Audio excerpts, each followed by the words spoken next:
اور میرے دوستو، میں ایک بات اور بھی آج کرتا چلوں کہ آپ تو اخلاص کے ساتھ اللہ کی محبت پانے کے لیے یہاں آ گئے، آپ کامیاب ہیں کہ آپ نے اپنے گھروں کو چھوڑا اور اللہ کی محبت پانے کے لیے آ گئے۔ میں قیامت کے دن گواہی دوں گا، یا اللہ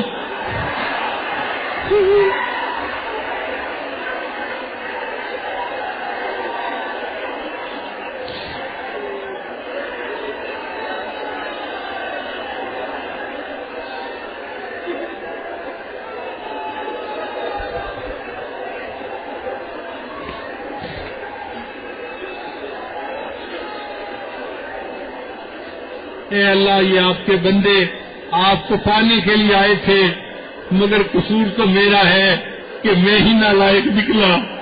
اللہ میں قابل نہیں تھا۔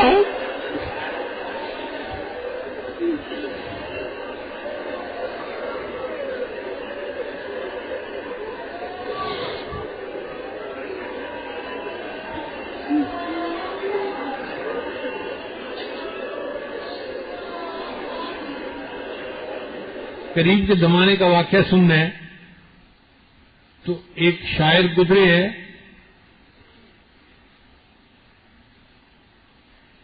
جگر مراد آبادی، نوجوان تھے مگر شرابی تھے، علل اعلان شراب پیتے تھے، بدنام زمانہ تھے، مگر غزل بڑی اچھی کہتے تھے۔ تو جس مشاعرے میں جگر مراد آبادی جاتے تھے لوگوں کا ہجوم ہوتا تھا وہاں۔ اللہ کی شان دیکھیں کہ اجمیر میں ایک مرتبہ نعتیہ مشاعرہ ہوا۔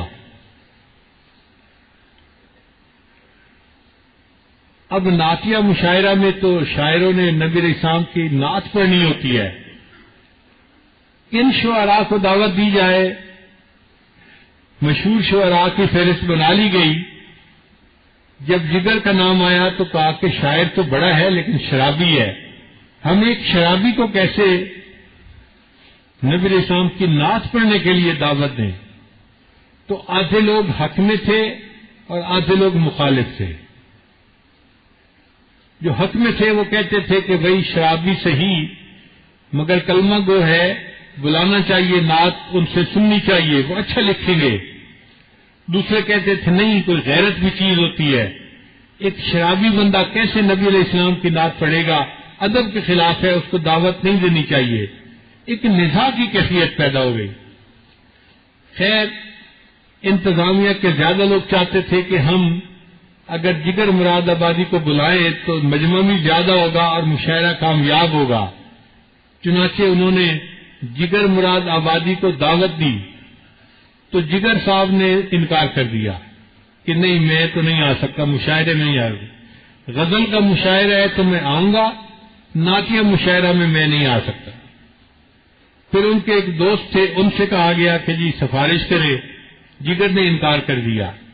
پھر ایک ان کے استاد تھے، ان کو کہا گیا، انہوں نے انکار کر دیا۔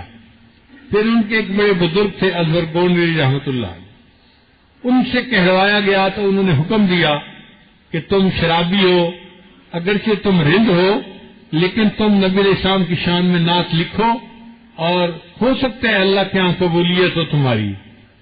یہ جو فکر انہوں نے بولا نا کہ اللہ کے ہاں تمہاری قبولیت ہو، یہ فکرہ جگر مراد آبادی کے دل میں اتر گیا۔ اب سوچنا شروع کر دیا، میں نے ساری عمر شراب پیتے ہوئے تو نہیں گزارنی، اگر اللہ کو اسی طرح میرا بدلنا منظور ہے تو میں ضرور حصہ لوں گا۔ تو تیار ہو گئے۔ اب جب جگر مراد آبادی تیار ہو گئے تو منتظمین کے لیے مسئلہ تھا کہ عوام کو کیسے ٹھنڈا کریں۔ جن کو پتہ چلا کہ جی جگر بھی آ رہے ہیں، انہوں نے شہر میں بینر لگانے شروع کر دیے کہ ایک شرابی کو ہم اس طرح نعت نہیں پڑھنے دیں گے اور ہم دیکھیں گے کیسے وہ اسٹیج پر آتے ہیں اور نعت پڑھتے ہیں۔ تو عجیب کیفیت اجمیر شہر میں ٹینشن کی بن گئی۔ لوگوں کا خیال تھا کہ جس دن مشاعرہ ہے جگر مراد آبادی اس دن آئیں گے نعت پڑھنے کے لیے، مگر جگر مراد آبادی 3 دن پہلے ہی اجمیر پہنچ گئے تھے اور ایک گھر کے اندر چھپ گئے، خاموشی سے بیٹھ گئے۔ مگر مسئلہ یہ تھا کہ ان کا دماغ ہی نہیں چلتا تھا نعت پڑھنے میں. یہ جب نعت لکھنے بیٹھتے وہ غزل بن جاتی. جب نعت لکھنے کی کوشش کرتے غزل کا مضمون آنے لگ جاتا اور وہ یعنی غزلیہ اشعار ہو جاتے. تو ان کے لیے مشکل تھی کہ میں نعت لکھوں کیسے، کبھی لکھی نہیں تھی، اس راستے سے واقف ہی نہیں تھے. اللہ کی شان دیکھیں، ایک دن وہ بھی آیا کہ ان کو ایک نعتیہ مشرا مل گیا اور انہوں نے پھر نبی علیہ السلام کی شان میں نعت پڑھ دی.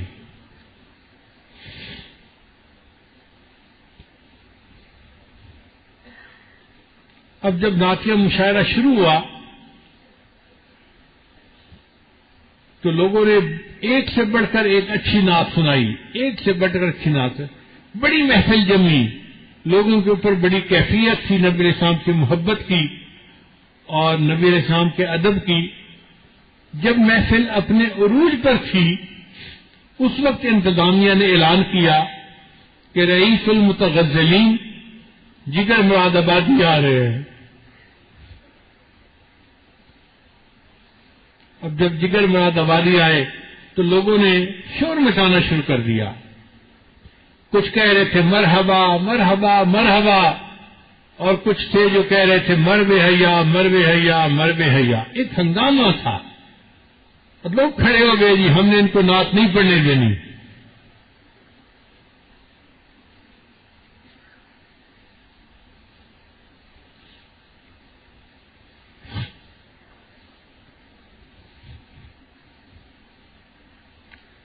اللہ رب العزت کی طرف سے قبولیت کے اوقات ہوتے ہیں. اللہ کی رحمت کی نظر سے چنانچہ جگر مراد آبادی اسپیکر پہ آئے اور انہوں نے کہا کہ میں نے نبی علیہ الصلوۃ والسلام کی شان میں کچھ اشعار لکھے ہیں. ایک رند ہے اور مدحت سلطان مدینہ، ایک رند ہے اور مدحت سلطان مدینہ.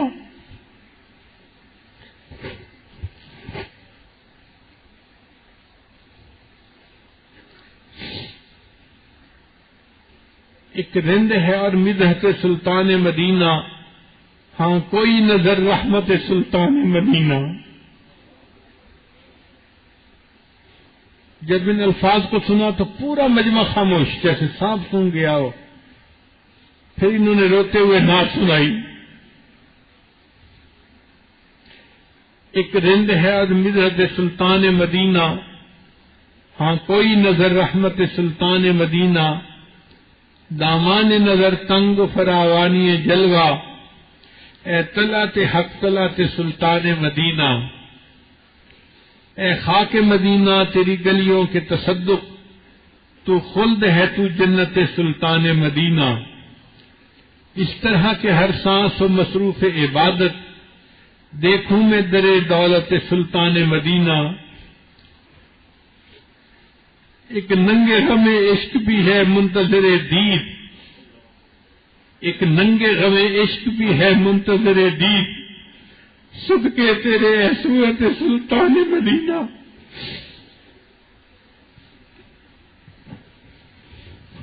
کونین کا غم یاد خدا اور شفاعت، دولت ہے یہی دولت سلطان مدینہ. ظاہر میں غریب الغربا پھر بھی یہ عالم، شاہوں سے سوا سطوت سلطان مدینہ. اس امت آسی سے نہ منہ پھیر خدایا، نازک ہے بہت غیرت سلطان مدینہ.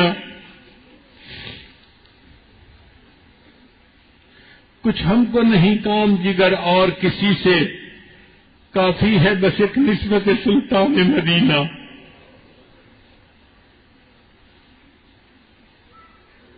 بس پھر اللہ نے ان کے دل کی دنیا کو بدل دیا. کمینی دنیا کی محبت دل سے نکل گئی اور اللہ کی محبت نے دل کو بھر دیا. پھر اس کے بعد انہوں نے اللہ کی محبت میں اشعار لکھنے شروع کر دیے.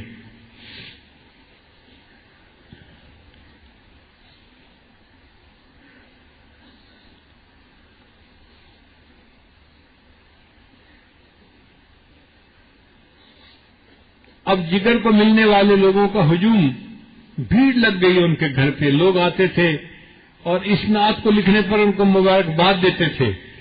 تو جگر مراد آبادی نے اپنے بارے میں خود شعر لکھا، چلو دیکھ آئے تماشا جگر کا، سنا ہے وہ کافر مسلمان ہوا ہے۔ چلو دیکھ آئے تماشا جگر کا، سنا ہے وہ کافر مسلمان ہوا ہے۔ پھر جب اللہ کی محبت کا غلبہ ہوا تو جگر کی تو بہت لوگ عزت کرنے لگ گئے۔ تو ایک بندے نے سوال کیا کہ جگر مراد آبادی، آپ کی کہانی کیا ہے؟ آپ مجھے شعر کی زبانی سنائیں کہ آپ کی زندگی میں تبدیلی کیسے آئی اور آپ کو اللہ نے قبولیت کیسے دے دی۔ اس پر بھی جگر مراد آبادی نے شعر لکھا،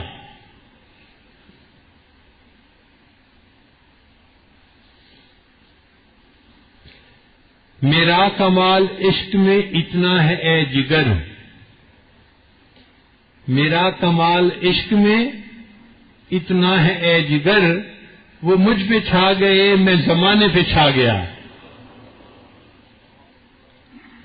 میرا کمال عشق میں اتنا ہے اے جگر، وہ مجھ پہ چھا گئے میں زمانے پہ چھا گیا۔ یہ اللہ کی محبت ایسی نعمت ہے، بندے کو نصیب ہو جائے تو اللہ تعالیٰ اس بندے کے لیے دنیا آخرت کے راستے ہموار فرما دیتے ہیں۔ تو کچھ لوگ سالک مجذوب ہوتے ہیں اور کچھ لوگ مجذوب سالک ہوتے ہیں۔ جو مجذوب سالک ہوتے ہیں، ابتدائی حصہ تو ان کا بڑا آسانی کا ہوتا ہے کہ ایلیویٹر سے سلوک طے ہو رہا ہوتا ہے، پھر جب سیڑھیاں چڑھنی پڑتی ہیں تو پھر ہمت لگانی پڑتی ہے، اور اس ہمت لگانے میں ہر طرح کے حالات میں سے گزرنا پڑتا ہے، کبھی بیماری میں، کبھی نقصان میں، کبھی ذلت میں، کبھی کسی حال میں، کبھی کسی حال میں، مگر اللہ کی رحمت ایسے بندے کو ضائع نہیں ہونے دیتی۔ یہ بات ذہن میں رکھیں کہ اللہ تعالیٰ بے نیاز ہیں، بے مروت نہیں ہے۔ اللہ تعالیٰ بے نیاز ہے، اس کو کسی کی ضرورت نہیں ہے، نہ کسی دین کے کام کرنے والے کی، نہ کسی عالم کی، نہ کسی ولی کی، نہ کسی عابد کی، نہ کسی زاہد کی۔ اللہ سب سے بے نیاز ہے۔ وہ بے نیاز ضرور ہے مگر بے مروت نہیں ہے۔ بے مروت کا کیا معنی کہ اگر کسی نے اس کی راستے میں ٹھوکریں کھائی ہوں اور اللہ کے راستے میں مجاہدے کیے ہوں تو اللہ اس کو راستے میں نہیں گرنے دیتے، اس کو منزل پہ پہنچا ہی کے دکھاتے ہیں۔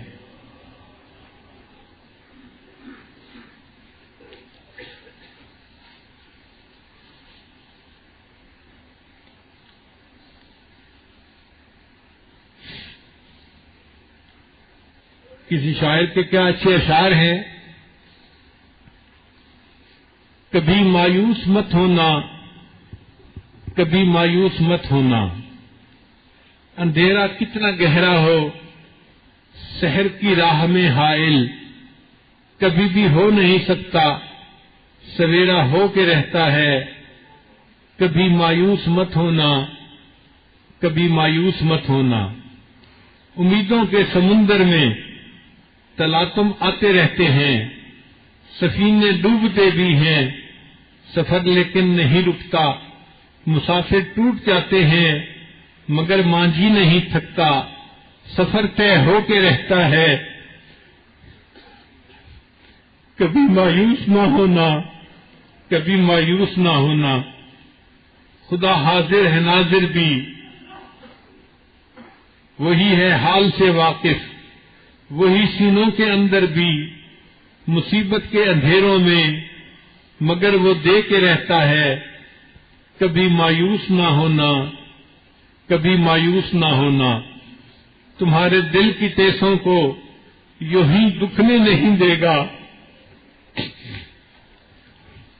تمہارے دل کی ٹیسوں کو یوں ہی دکھنے نہیں دے گا، تمنا کا دیا آسم کبھی بجھنے نہیں دے گا، کبھی تم مانگ کر دیکھو تمہاری آنکھ کے آنسو یوں ہی ڈلنے نہیں دے گا، تمہاری آس کی گاگر کبھی گرنے نہیں دے گا، ہوا کتنی مخالف ہو تمہیں مٹنے نہیں دے گا، کبھی مایوس نہ ہونا، کبھی مایوس نہ ہونا۔ وہاں انصاف کی چکی ذرا دھیرے سے چلتی ہے، مگر چکی کے پاٹوں میں بہت باریک پلتا ہے۔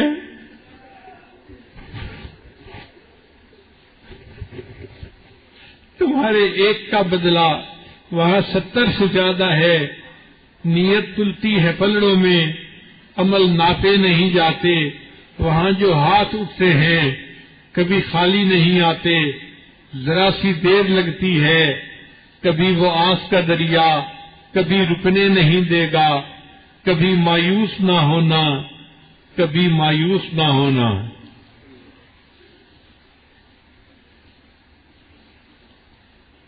دریدہ دامنوں کو وہ رفو کرتا ہے رحمت سے، دریدہ دامنوں کو وہ رفو کرتا ہے رحمت سے، اگر کشکول ٹوٹا ہو تو وہ بھرتا ہے نعمت سے، کبھی ایوب کی خاطر لبی چشمہ اولتی ہے، کبھی یونس کے ہونٹوں پر اگر فریاد اٹھتی ہے، کسی بنجر جزیرے پر کدو کی بیل اگتی ہے، جو سایہ بھی ہے پانی بھی، علاج ناتوانی بھی، کبھی مایوس نہ ہونا، کبھی مایوس نہ ہونا۔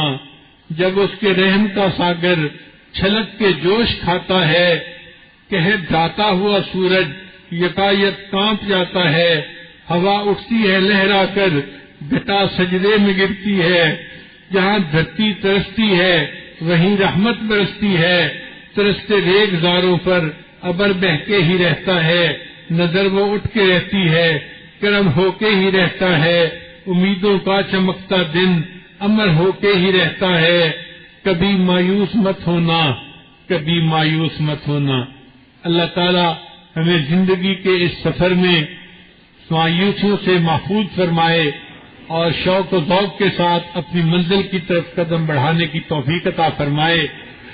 اس کی اتنی دعا مانگتے ہیں کہ یا اللہ ہم کمزور ہیں، جب بچہ چلتے چلتے تھک جاتا ہے تو کہتے ابو تھک گیا ہوں چلا نہیں جاتا، تو کوئی باپ اپنے بچے کو انکار نہیں کرتا، باپ بچے کو کندھے پہ اٹھا لیتا ہے اور منزل تک پہنچا دیتا ہے۔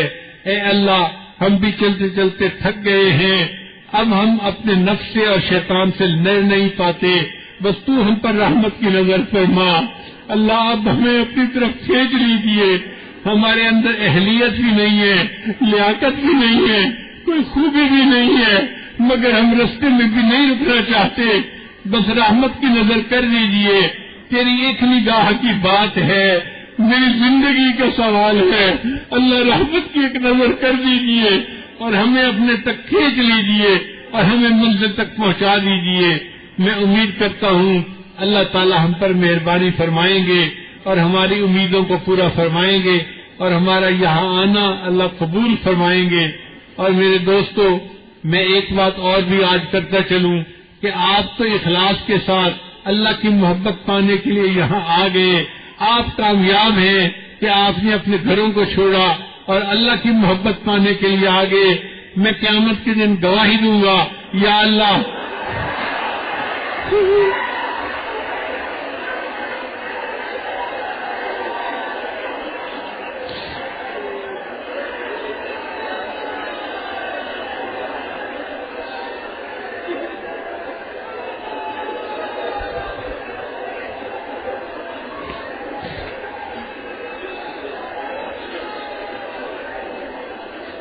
اے اللہ یہ آپ کے بندے آپ کو پانے کے لیے آئے تھے، مگر قصور تو میرا ہے کہ میں ہی نالائق نکلا، اللہ میں قابل نہیں تھا۔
اللہ